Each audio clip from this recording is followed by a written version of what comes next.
muy bien mis amados hermanos. Estamos hoy a 25 de diciembre del año 2022, desde la ciudad de Gardena, California, y la Iglesia Bautista Bíblica,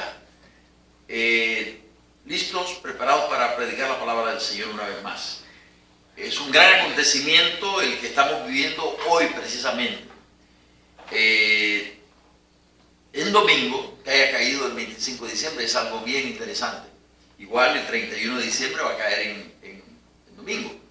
Y me decían hace poco aquí durante el servicio de que van a pasar 11 años hasta que vuelva a caer en domingo la Navidad. Qué interesante, ¿verdad? Muy interesante. Agradecemos a quienes se han esforzado por estar aquí hoy conmigo, y gracias, hermanos, de veras. Les agradecemos desde lo más profundo del corazón, porque la verdad es que pensamos que el grupo sería hasta menor, ¿verdad? Pero bueno, vamos al libro de Lucas, capítulo 2, en donde quiero esta mañana hablar de un aspecto que se da alrededor o en medio de los acontecimientos del nacimiento de Jesús, que poco hablamos realmente. Me refiero a la visita de los ángeles y pastores. Esa presencia de ángeles en el nacimiento de Jesús lo hace alguien totalmente divino. Una adoración celestial. Le pone a este drama, a este cuadro navideño, le pone un grado de divinidad absoluta. Ningún hombre puede, en ningún tiempo, puede declarar o contar que durante su nacimiento hubo aparición de ángeles para celebrarlo. Nadie. Ningún filósofo, ningún presidente, ningún líder mundial, ningún líder religioso, nadie puede decir. Y por eso a mí se me hace tan interesante que hablemos esta mañana acerca de este dato. Pero dice aquí, y usted recordará que la semana pasada concluimos nuestro mensaje diciendo que el niño nació en el pesebre, en un mesón, en un hotel o motel o ¿cómo le llaman en otras partes? Le llaman, un mesón, ¿verdad? Y el mesón tenía, hoy en día pues tenemos parking lots para los carros que llegan a los hoteles. Bueno, piense que la gente tenía animales en esa época y tenían que tener un buen establo, por lo menos, y también condiciones para recibir los animales, para que comieran los animales. Por eso que encontramos que la gente podía transportarse en burros y a lo mejor caballos, no sé, o andarían con algún animalito, que al quedarse ellos la noche ahí tendrían que también alojar a sus animales, y allí había pesebres para que los animalitos comieran, ¿verdad? Con el pasto. Así que ese es el cuadro que vimos la semana pasada, en donde vimos cómo Jesús, al no haber lugar para ellos, no haber un cuarto apropiado, o por lo menos el mesonero a lo mejor no quiso deshacerse de uno de sus cuartos para ofrecérselo a alguien que tuviera mejores condiciones económicas, que tuviera capacidad de pagar por ello. Recuerden que José y María era una familia muy pobre, y su condición física seguramente lo decía, y ellos no tenían la condición tal vez para pagar, aunque ofrecieron. Pero bueno, ustedes saben que en tiempos difíciles o en temporada alta, como le llamaríamos, hoy en día las cosas se vuelven más caras, los hoteles suben los precios, aprovechan para todo eso. El asunto es que el niño no nace como nacimos usted y yo, en nuestra gran mayoría, bajo las mejores condiciones posibles que nuestros padres pudieron darnos. Aquí existe inclusive la frase nació en cuna de oro, ¿verdad? Quiere decir, nació en condiciones económicas muy buenas, pero ese no fue el caso de Jesús. Ahora, ¿merecía Jesús esto? No. Jesús merecía lo mejor que este mundo pudiera ofrecerle o haya podido ofrecerle. Merecía ser recibido. Ustedes vieron hace poquito cómo fue recibida la selección de Argentina en Argentina. ¿Usted cree que Jesucristo merecería algo menor que eso? Yo creo que Jesucristo merecería que todo el mundo se postrara de rodillas cuando Jesús viniera a este mundo. Sin embargo, hermanos, vemos aquí en este momento de que para Él lo que está reservado es un pesebre donde comen los animales. No es un pesebre para recibir un niño, es donde ponen la comida de los animales. Y allí le acomodaron al niño Jesús. Qué grandeza la de Jesús. Pequeño ante los ojos de los hombres, pero grande ante los ojos de Dios. Y grande, y se va haciendo cada vez más grande ante nuestros propios ojos. ¿Por qué? Porque la figura de Jesús de Nazaret va creciendo agigantadamente a medida que vamos conociendo más del Señor. Pedro nos dice: creced en la gracia y el conocimiento de nuestro Señor Jesucristo. Y hermano, eso es exactamente lo que sucede cuando usted aprende a apreciar la gracia de Jesús. Cuando usted aprende a apreciar lo que Jesús hizo por nosotros. Domingos anteriores predicamos sobre la humillación y la exaltación de Jesucristo. El apóstol Pablo en Filipenses capítulo 2, allí dice: haya pues en vosotros ese sentir que hubo también en Cristo Jesús, el cual siendo en forma de Dios no estimó el ser igual a Dios como cosa a que aferrarse, sino que se despojó a sí mismo y se humilló hasta la muerte y muerte de cruz, dice. Entonces, cuando nosotros vamos entendiendo, al ir creciendo como cristianos, ir comprendiendo estas escrituras, vamos comprendiendo la verdadera dimensión de lo que Jesús hizo por nosotros. La importancia de Jesús de venir a este mundo a buscar y a salvar lo que se había perdido. Porque usted y yo estábamos perdidos sin Cristo, sin Dios y sin esperanza. Pero ahora viene y aparece el Señor Jesucristo. Y Él es el Salvador del mundo. Él es el Salvador del mundo. Él viene, y no solamente es el Salvador del mundo, pero también es Emmanuel, Dios con nosotros. Un tremendo misterio, realmente, que nos cuesta explicarlo. No es posible explicarlo. Y de la forma más sencilla decimos, es que Él es Dios. Él es Dios. Los grandes teólogos han tenido que llegar a tratar de figurar una doctrina como la doctrina de la Trinidad. Y es tan difícil. Yo he leído a teólogos, digamos, que tienen un buen nombre y les cuesta tanto poder explicar, porque al fin se rinden y dicen: es imposible tratar de explicar lo inexplicable. Es imposible. Mire, el pasaje nos dice que había pastores en la misma región donde estaba Jesús, donde había nacido, ahí cerca. Dice que velaban y guardaban las vigilias de la noche. Los pastores es una figura muy apreciada, por lo menos ante mis ojos. ¿Por qué? Porque en su época ellos no eran bien vistos, los pastores. Era un gremio pobre, era un gremio menospreciado, era un gremio que huelían mal ellos por causa de los animalitos. Donde llegaban, la gente se incomodaba, ¿verdad? Y es la parte de la sociedad a lo mejor más despreciada del momento. Algunos creen que también eran mal hablados, que no era gente culta.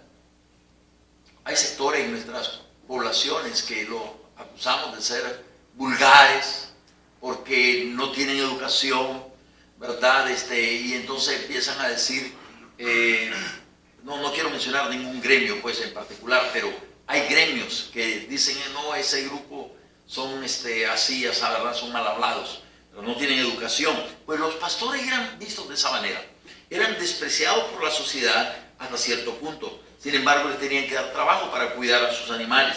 Así que ese es el grupo a quien Jesús, a quien Dios en su inmensa sabiduría va a darle importancia. Mire qué lindo. Recuerden que Él viene a buscar y a salvar lo que se ha perdido. Fíjense que una de las características del Mesías o de Jesús se encuentra en el capítulo 4 de Lucas precisamente. Si usted me acompaña a Lucas capítulo 4, le voy a pedir a mi hermano que lo ponga ahí en la pantalla. Lucas 4, 18 al 19, hablando acerca del Mesías que había de venir. Y en esta ocasión Jesús, tomando el rollo, lee al profeta Isaías cuando dice: el Espíritu del Señor está sobre mí, por cuanto me ha ungido para dar buenas nuevas a los pobres. Mire qué lindo. Buenas nuevas son buenas noticias. Esa es una palabra griega que se llama evangelón, aproximadamente por ahí. No me jacto de pronunciar bien el griego, pero por ahí va. evangelón, evangelón. De ahí viene la palabra evangelio en castellano y en inglés. ¿En inglés sería qué? Evangelio. ¿Cómo se dice evangelio en inglés? Evangelio. Sí, pero bueno, también me voy a olvidar del inglés. Pero en el griego la palabra es evangelón o evangelón, por ahí. Que de ahí viene la palabra evangelio, buenas nuevas, buenas noticias. Eso es lo que significa. Y aquí dice que el Señor lo ha ungido para dar buenas noticias o evangelio a los pobres. Me ha enviado a sanar a los quebrantados de corazón. Número 3, a pregonar libertad a los cautivos y vista a los ciegos. Número 4, a poner en libertad a los oprimidos. Y número 5, a predicar el año agradable del Señor. Mire qué lindo. Pero ese énfasis en predicar el evangelio a los pobres está precioso, porque Él empieza en su nacimiento, se considera a los pobres. Luego vamos a ver a hombres sabios que vienen con regalos para Jesús. Esos hombres indiscutiblemente tenían alguna condición económica. No estamos hablando de pobres, estamos hablando de hombres sabios, hombres importantes, que venían del oriente, dice la palabra. Así que estos pastores que estaban ahí en la misma región velaban y guardaban las vigilias de la noche sobre su rebaño. Esa figura a mí me fascina porque recuerdo a David guardando las vigilias de la noche del rebaño. Los animales, recuerdan cuando él va a salir a pelear contra Goliat, él le dice a Saúl que tu siervo, le dice, defendía a los animales, fuera lobo, fuera oso, lo que fuera, tu siervo peleaba contra él y no abandonaba a sus ovejas. Porque dicen que la oveja es el animalito más tonto que existe. No puede sobrevivir solo. Es como un bebé. Hay que cuidarlo, hay que atenderlo, hay que llevarlo. ¿Ves? Entonces, estando en esa condición, aquí dice que guardaban las vigilias de la noche sobre su rebaño, y aquí se les presentó un ángel del Señor. Un ángel aparece a los pastores. Ya aquí vemos la presencia celestial. Y dice, y la gloria del Señor los rodeó del resplandor. Porque alguien pudiera decir, ¿y cómo saben que es un ángel? Y la palabra ángel significa un enviado, un mensajero más bien, ¿verdad? Y dice que tuvieron gran temor. La presencia de los ángeles siempre ha causado a los seres humanos temor, siempre. Hubieron casos en que algunos hasta cayeron al piso y tuvieron que levantarlos los ángeles y los levántate, yo solo soy consiervo tuyo.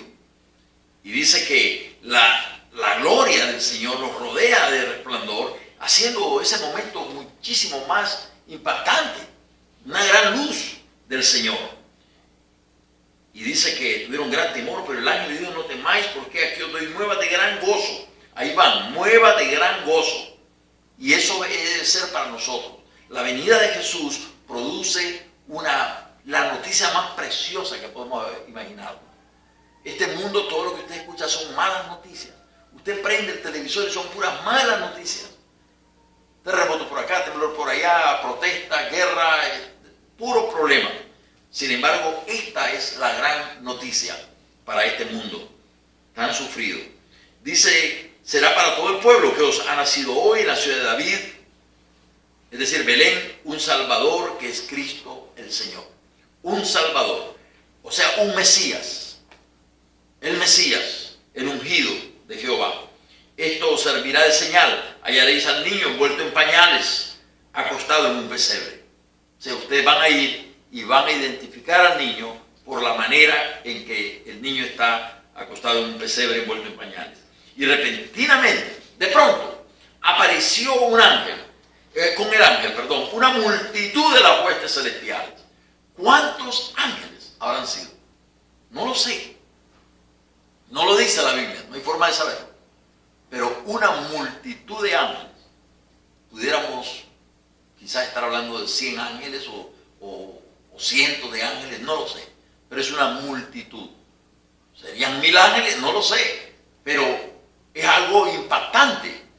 Y decía anteriormente, ¿quién puede jactarse diciendo que para su nacimiento hubieron ángeles? Nadie. Somos todos pecadores. Esto es el nacimiento especial del Hijo de Dios, que viene dejando su gloria, dejando su trono, dejando su manifestación y su condición de Dios, y se humilla a sí mismo y viene a la tierra a buscar a sus hermanos. La Biblia también lo llama de esa manera, el hermano mayor. Dice que alababan a Dios y decían, gloria a Dios en las alturas y en la tierra paz, buena voluntad para con los hombres. ¿Recuerdan en la oración de Jesús cuando dijo que tu voluntad sea hecha así en los cielos como en la tierra? Qué tremendo, ¿verdad? De la misma manera aquí se habla de buena voluntad, de paz en la tierra y buena voluntad para con los hombres. Es decir, la relación entre los cielos, las alturas y la tierra. Que el gobierno del Señor reine, tanto arriba como abajo. Nosotros los seres humanos tenemos problemas serios para obedecer al Señor, para aceptar a Cristo. En los cielos no hay discusión, porque los que discutieron ya no están al lado del Señor, esos ya se definieron hace mucho tiempo. Se hicieron los ángeles que no estuvieron de acuerdo y siguieron a Satanás. Están con Satanás. Pero los ángeles de Dios, allí, hermanos, se cumple la voluntad de Dios completamente. Y aquí en la tierra, el deseo es de que también usted y yo, que tenemos a Cristo en nuestro corazón, aprendamos a hacer la voluntad de Dios. Sin ninguna contradicción, sin ningún reclamo, sin nada. Esta es la voluntad de Dios, esto es lo que Dios quiere, esto es lo que hay que hacer. Y punto. Ojalá nosotros podamos actuar de esa manera, pero que también haya paz en la tierra. Buena voluntad para con los hombres. ¿Cuánta buena voluntad nos hace falta para conseguir la paz? Sucedió que cuando los ángeles se fueron de ellos al cielo, los pastores se dijeron unos a otros, pasemos pues hasta Belén y veamos esto que ha acontecido y que el Señor nos ha manifestado. Es decir, hermanos, la visión, por muy linda y muy hermosa que sea, celestial, tiene su final. Y ahora dicen los pastores, ahora es tiempo de ir a ver y conocer esto que ha acontecido. Vinieron pues apresuradamente y hallaron a María y a José, al niño acostado en el pesebre. Y al verlo, dieron a conocer lo que se les había dicho acerca del niño. Es decir, empezaron a testificar, empezaron a dar, a compartir estas buenas noticias, estas buenas nuevas. Y todos los que oyeron se maravillaron de lo que los pastores les decían. Me pregunto, ¿cuán difícil habrá sido para ellos tratar de convencer a la gente que la visión celestial que tuvieron de ángeles era real? ¿Quién le cree a usted si le dice de que vino al culto hoy y que se encontraron con estas bancas vacías, pero que en realidad estaban llenas de ángeles? Porque ustedes los vieron.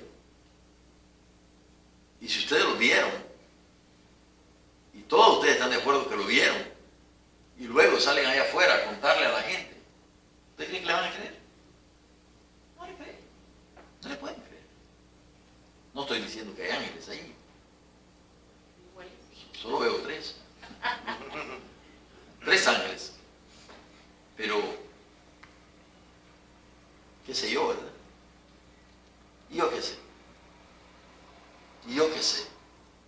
Si no puedo verlos. ¿Y qué si hay una congregación llena de ángeles en este momento? ¿Por qué no? Para Dios no hay nada imposible.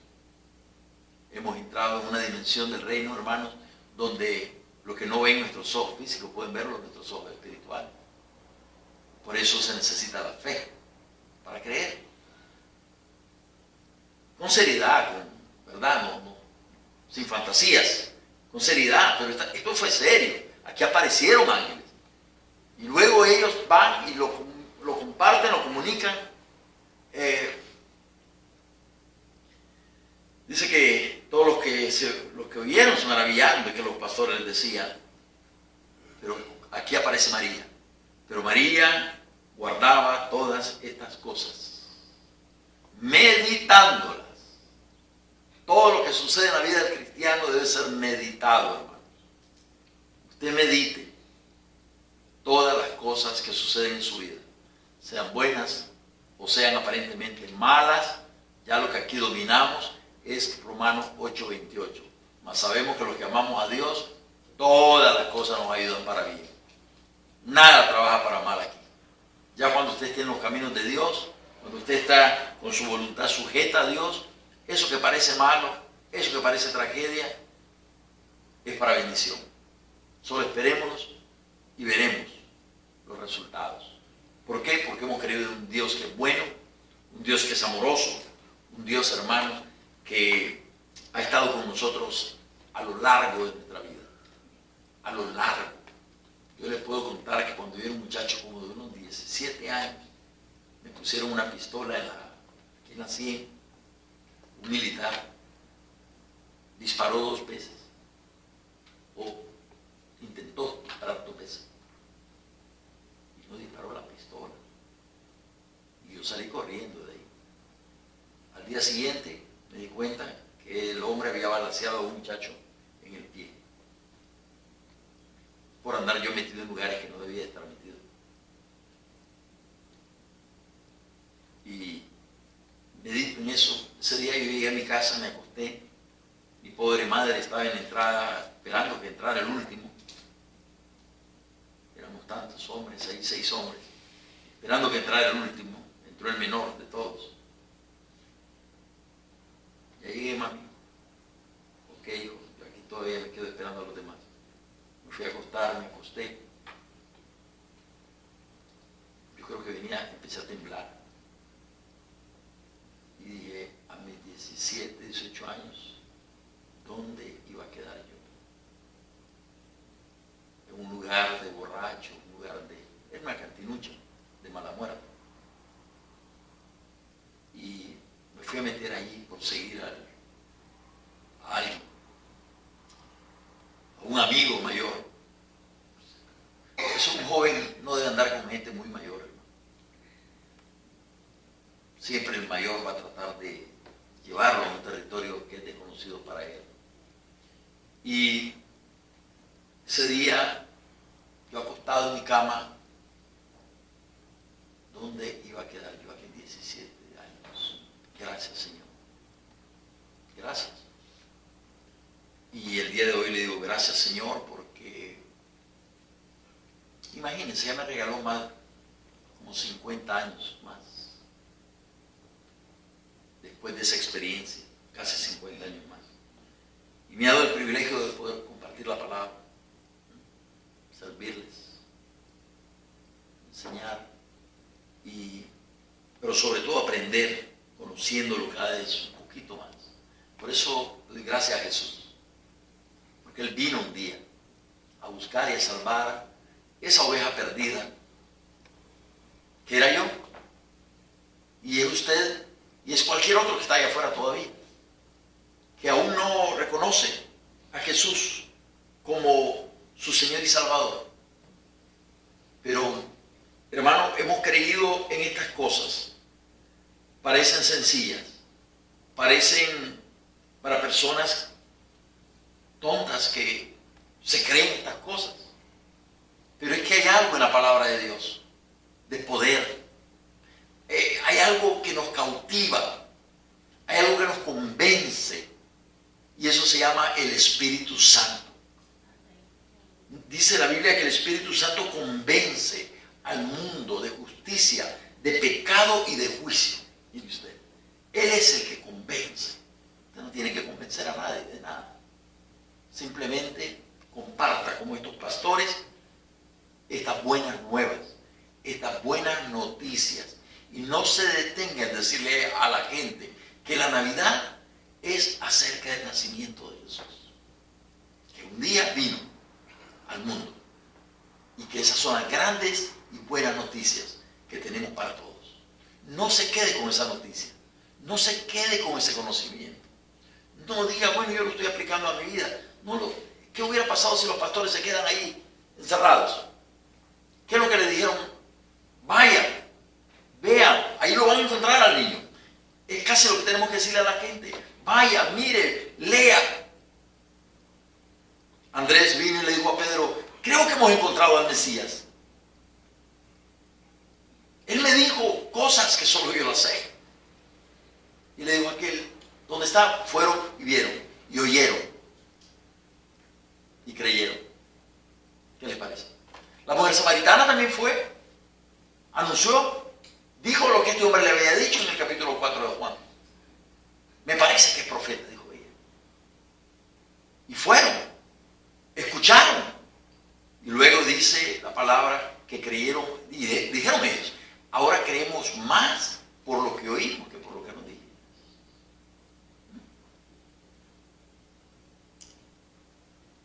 Y los hermanos de...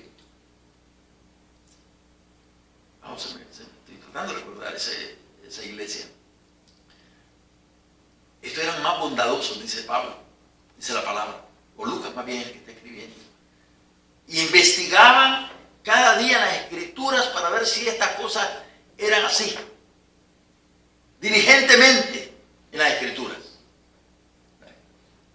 Los hermanos, ¿de dónde eran eso? No es Tesalónica, es... se me va en este momento. Una congregación de creyentes que se dedicaron a investigar. Hermano, ¿me ayudáis ahí atrás?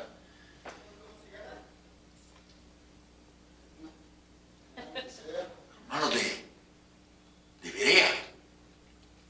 Los hermanos de Berea creo que eran. Ellos investigaron para ver en la escritura, a ver si estas cosas eran ciertísimas. Y así era. ¿Verdad? Entonces, mis amados hermanos, usted y yo tenemos que pararnos en el Señor para salir como estos pastores a buscar a la gente perdida, a hablarles, a compartir el mensaje del Evangelio. Compártalo usted con sus amigos, con sus vecinos, con sus compañeros de trabajo. De testimonio, pero también con su vida, pero también abra la boca. Algunos creen que con el testimonio basta. No. Hay que hablar para que la gente pueda, el Espíritu Santo pueda tomar esa palabra, llevarla al corazón y que la gente pueda creer en Cristo. Que Dios me les bendiga en esta mañana. Feliz Navidad a cada uno de ustedes, mis amados.